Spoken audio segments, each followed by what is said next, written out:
Good morning. I'm going to talk to you today about a controversial subject. My ask from you is that you watch this segment as if you've never turned on CNN, Fox News, or the mainstream media.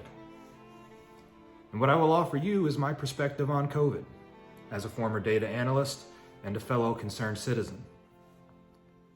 My stepfather passed away at 60 years old last week.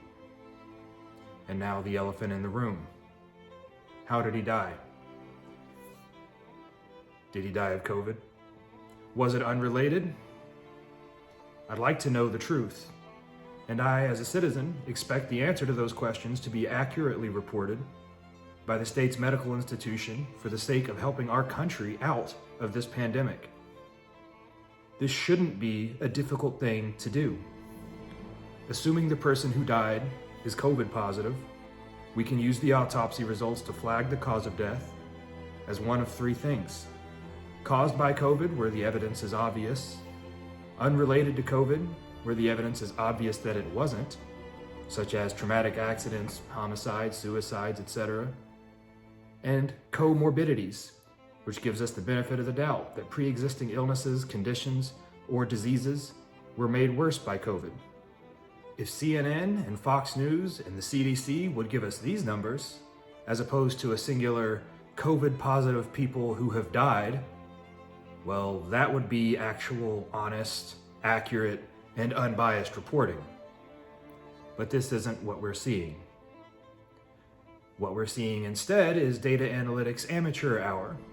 It's bad reporting, it's inaccurate, it's misleading. Perhaps most importantly, it conflates fear in well-meaning people who are just trying to keep their families safe and trusting that their government will be transparent about the true mortality rate of this virus. This is not denying COVID. This isn't stating that there is a conspiracy. Let me explain.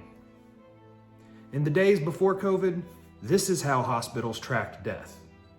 If you were an individual that had a heart attack and died, and during your autopsy, they found out that you had a virus in your system, even if the coroner determined that that virus could have in some way made you more susceptible to triggering pre-existing conditions that led to the heart attack, the cause of death on your death certificate would still say heart attack, not the flu, not a virus. The flu would be, or a virus in general, would be considered a potential comorbidity and accurately recorded as such.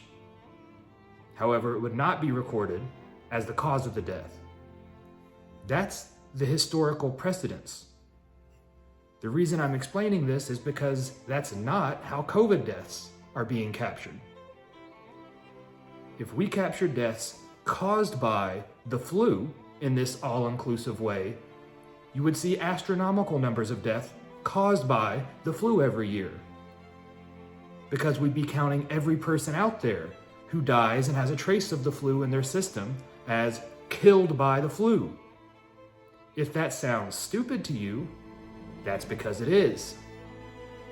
That's why we don't do that for the flu or any other virus. Just because COVID has the potential to be deadly, that doesn't mean we change the fundamental rules on how medical institutions track death. I'll be very clear here. I do understand the philosophy that reporting deaths this way signals that we'd rather err on the side of caution, to clearly emphasize to the public that people really do die from this virus. It's real. If I found out my stepfather indeed died because of COVID, or for reasons where COVID was related, I would absolutely ask that his case be counted and the public know about it. However, if the coroner told me he was COVID positive, but died for unrelated reasons, I would never, ever say, well, let's just count that as COVID. That way the public knows how dangerous COVID is.